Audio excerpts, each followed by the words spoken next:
그 여자. 정말 아무것도 몰랐던 걸까?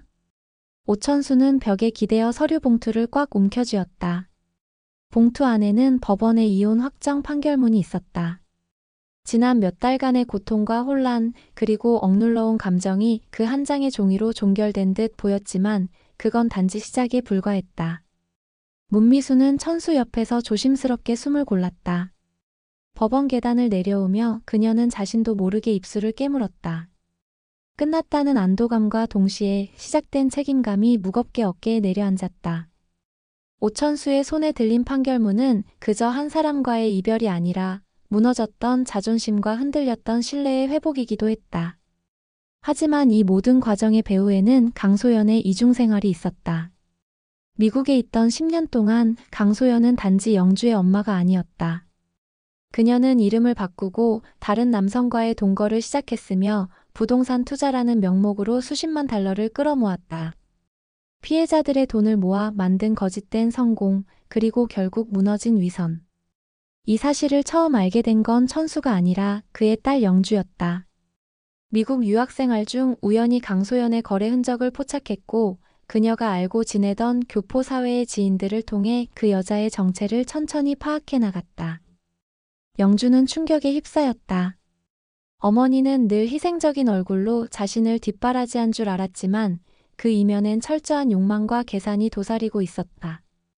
영주는 한국에 있는 천수에게 편지를 보냈다. 직접 말할 자신은 없었다. 편지엔 미국 생활 동안 어머니가 해왔던 일, 함께 지냈던 남자, 그리고 부동산 사기에 연루되었던 증거들이 담겨 있었다. 그 편지를 받은 날 천수는 이틀 동안 단 한 줄도 말을 하지 않았다. 맥주캔만 연달아 비웠고 그토록 고귀하게 여겨졌던 결혼 생활은 환상이었음을 받아들이기까지 오랜 시간이 걸렸다. 한편 강소연은 점점 궁지로 몰리고 있었다. 그녀의 투자 실패 소문이 한인 커뮤니티를 타고 한국까지 퍼졌고 피해자들이 하나둘씩 서울의 검찰청에 진정서를 제출하기 시작했다. 술도가를 찾아가 미순과 광숙에게 날을 세웠던 것도, 한 동석 회장을 찾아가 돈을 요구했던 것도 결국은 벼랑 끝의 몸부림이었다. 하지만 그녀의 그 몸짓은 역으로 스스로를 절벽 아래로 떠미는 행위였다. 마광숙은 동석에게 모든 상황을 들은 뒤 차가운 침묵 속에 스스로를 다잡았다. 그녀는 상처받지 않기 위해 오래전부터 사람과 거리를 두는 법을 배워온 여자였다. 하지만 이제는 누군가의 짐이 되지 않겠노라며 술도가를 살려보겠다고 마음먹은 이상 그녀에게 연민은 사치였다. 오천수는 형 장수가 생전에 보여줬던 품격과 책임을 다시 떠올리며 이제는 자신이 형제들 사이에서 중심을 잡아야겠다고 결심했다.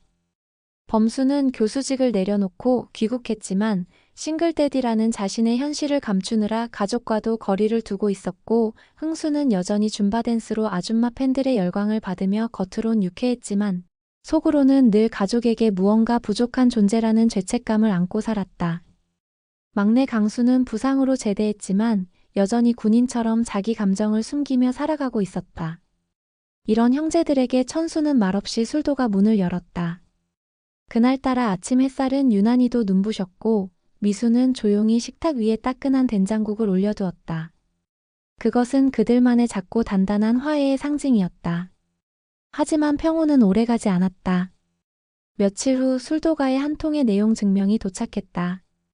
발신인은 강소연, 내용은 술도가의 지분 15% 반환 요구였다. 그녀는 아직도 스스로를 오씨 집안의 일원이라 여기고 있었고 영주를 내세워 딸의 미래를 위한 몫이라고 주장하고 있었다. 광숙은 씁쓸하게 웃었다. 여자가 가장 연약해질 때는 상처받았을 때가 아니라 아무리 망가져도 자존심 하나 남지 않았다고 믿을 때라는 걸 소연은 몰랐다. 그녀는 여전히 자신이 이 게임의 플레이어라 착각하고 있었다. 그러나 그 시각 한동석은 이미 준비를 마치고 있었다. LX 호텔 회장실에서 그는 비서에게 말했다. 기자회견 준비하세요. 소송이든 고소든 이제는 끝을 봐야 할 때입니다. 다음 날 호텔 로비에 몰려든 기자들 앞에서 한동석은 술도가와의 협력 관계, 오천수의 공식 임명 그리고 광숙과의 동반자 관계를 공표했다. 동시에 그는 LA 한인타운 부동산 사기 사건과 관련된 강소연의 연루 사실도 언급했다. 명확한 증거와 함께. 그 시각 엘리베이터 안에서 내려오던 강소연은 그 모든 장면을 스크린 너머로 마주하고 있었다. 얼굴은 순식간에 창백해졌고 손에 들린 핸드백은 바닥으로 떨어졌다. 그제야 그녀는 알았다. 이 모든 게 계획된 수였다는 걸. 한편 그날 밤 미수는 천수에게 조심스럽게 말했다. 나 사실 너한테 아직 말 못한 게 있어. 천수는 미순을 바라보았다. 그 눈빛엔 불안과 기대 그리고 약간의 체념이 뒤섞여 있었다. 미수는 잠시 침묵하다 조용히 입을 열었다. 영주 내 딸 말이야. 나 그애 처음 봤을 때부터 이상한 기분이 들었어. 혹시라도 그의 친엄마가 나랑 연결돼 있을까봐. 천수의 얼굴이 굳어졌다. 미수는 천천히 말을 이었다. 그 남자 나랑 같이 살았던 사람 영주 엄마가 만났던 사기꾼이랑 같았어. 이름도 말투도 습관도. 혹시 그 남자가 우리 둘 사이에 뭔가를 남긴 건 아닐까 그런 생각이 들어서. 며칠 후 미수는 병원을 찾았다. 의료 기록을 확인한 그녀는 충격의 말을 잇지 못했다. 과거 미혼모 시절 낳았지만 사정상 입양 보냈던 아기 바로 그 아이의 입양 후 기록에 강소연 부부 입양이라는 이름이 명확히 적혀 있었던 것이다. 영주는 그녀의 딸이었다. 한편 강소연은 모든 것이 들통난 상황에서도 마지막 거래를 시도하고 있었다. 그녀는 미국에 있는 또 다른 투자자에게 접근해 LX 호텔의 내부 정보를 넘기는 대가로 거액을 요구했고 이를 위해 한동석 회장의 노트북을 해킹하려는 시도를 사주한 사실이 드러났다. 정보 유출 혐의까지 추가되며 사건은 더 커지기 시작했다. 그리고 그 시각 천수는 영주를 바라보며 말했다. 나한테 세상에서 제일 소중한 딸이야. 그런데 혹시 네가 지금까지 알았던 그 가족, 그 이름이 다 진실이 아닐지도 몰라. 영주의 눈동자가 흔들렸다. 며칠 후 영주는 미순이 친어머니일 수도 있다는 말을 들은 이후 충격에 빠져 말수를 줄였다.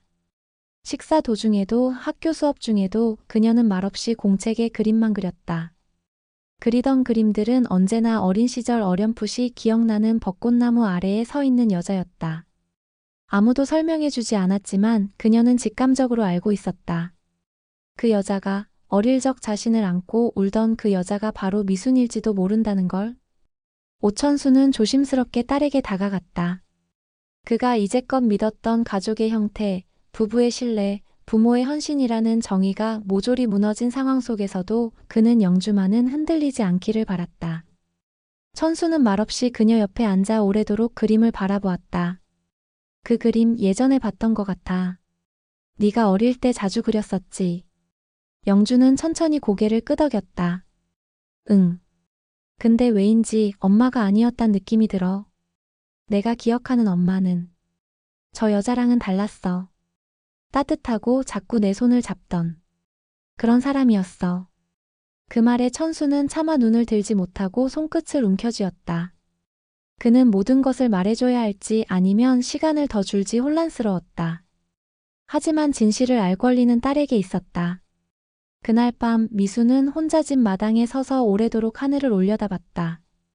별이 유난히 많던 밤 공주실이 그녀의 뒤에 다가왔다. 너 나한테 왜 그 말 안 했니? 그 애가 내 딸일 수도 있다는 걸? 미수는 흐느끼듯 말했다. 엄마, 나도 몰랐어. 아니 알고 싶지 않았어. 그냥 없던 일처럼 덮고 살았어. 근데 그의 눈을 보는데 너무 닮았더라. 그 남자도 그 눈빛도. 그리고 그 애가 너무 외롭더라.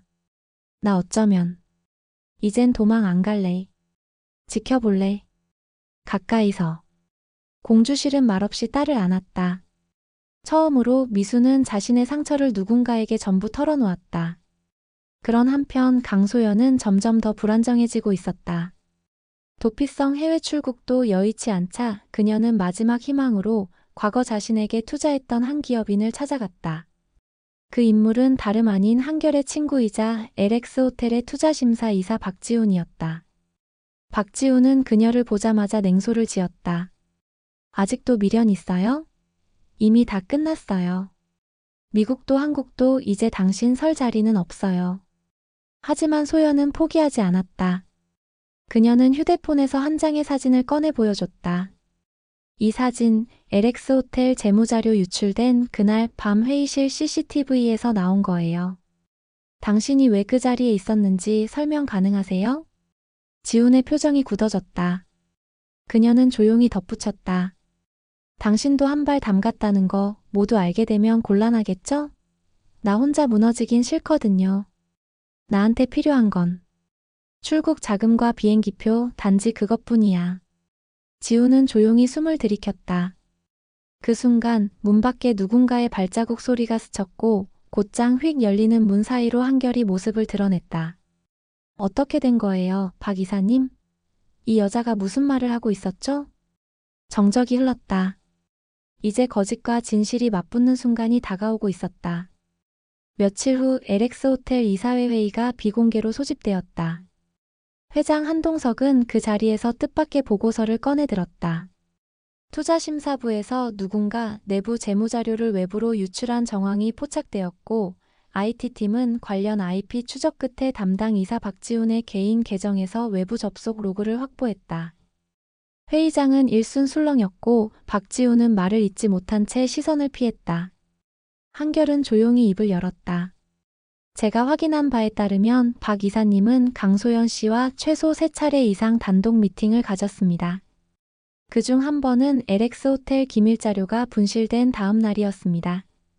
이사회는 긴급 결의로 박지훈에 대한 직무 정지와 조사를 의결했다. 한동석은 마무리하며 단호히 말했다.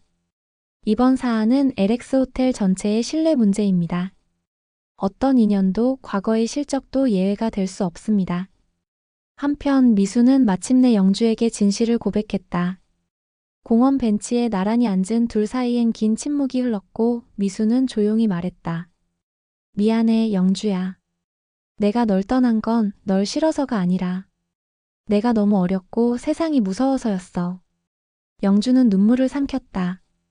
수없이 상상했던 순간이었지만 막상 눈앞에 두자 감정이 복잡하게 얽혀버렸다. 그럼 그때 나를 데려간 사람이 엄마 아빠가 아니었다는 거예요? 그게 소연 씨였어요? 미수는 고개를 끄덕였다. 그 사람은 입양이라는 말조차 안 하고 널 데려갔어. 그리고선 내게 다시는 연락하지 말라고 했지. 영주는 입술을 깨물며 물었다. 그럼 아빠는요? 오천수 아저씨는? 내 진짜 아빠는 아니에요? 그 순간 나무 뒤에 숨어있던 천수가 모습을 드러냈다. 그는 말없이 두 사람 앞에 다가와 조용히 무릎을 꿇고 앉았다. 영주야. 난 너를 진심으로 사랑했고 내 딸로 키웠어. 핏줄보다 더 진한 게 있다는 걸 너도 알았으면 해. 넌 내 딸이야. 그건 변하지 않아. 영주의 눈에 눈물이 차올랐다. 그녀는 두 사람을 번갈아 보다가 조용히 고개를 끄덕였다. 그날 이후 세 사람은 처음으로 한 식탁에 앉아 밥을 먹었다. 가족이라는 형태는 깨졌지만 다시 만들어질 수 있다는 것을 서로 배워가고 있었다. 하지만 그 평화는 오래가지 않았다. 검찰은 박지훈의 계좌를 추적하던 중 거액의 비트코인 거래 내역을 발견했고 그중 일부가 강소연의 법인 계좌로 흘러간 정황이 드러났다. 단순한 협박이 아니라 공동 범행 가능성까지 수사 범위가 확대되었다. 기자들은 강소연의 도피설과 함께 LX 호텔 내부 스캔들에 집중하기 시작했다. 언론의 관심은 마광숙에게도 향했고 그녀는 고심 끝에 언론 인터뷰를 수락했다. 지금 중요한 건 술도가의 신뢰와 전통을 지키는 일입니다. 개인적 사정이 어떠하든 책임을 회피할 생각은 없습니다. 광숙의 진정성은 대중의 공감을 얻었고 술도가 제품은 오히려 판매량이 늘었다. 그러나 그녀의 속은 하루하루 녹아내리고 있었다. 한동석과의 관계 역시 언론의 관심으로 조명을 받기 시작했고 두 사람은 더 이상 사적인 공간을 허락받지 못했다. 그러던 어느 날 광숙은 한 통의 전화를 받는다. 상대는 한결이었다. 형수님, 아니 광숙 누님. 아버지께서 심장 쪽 이상 징후가 있어서 병원에 입원하셨어요. 정밀 검사를 진행해야 할 것 같아요. 광숙은 그 자리에서 핸드폰을 떨어뜨렸다. 지금껏 단 한 번도 흔들리지 않았던 남자, 무너질 줄 몰랐던 그가 처음으로 약해진 것이다. 병실 문을 열고 들어간 그녀는 창밖을 바라보던 동석의 옆모습을 보았다. 그는 아무 말 없이 손등에 놓인 링거줄을 바라보다 그녀를 보고 말했다. 이런 꼴 보여주기 싫었는데 결국 다 들켜버렸네.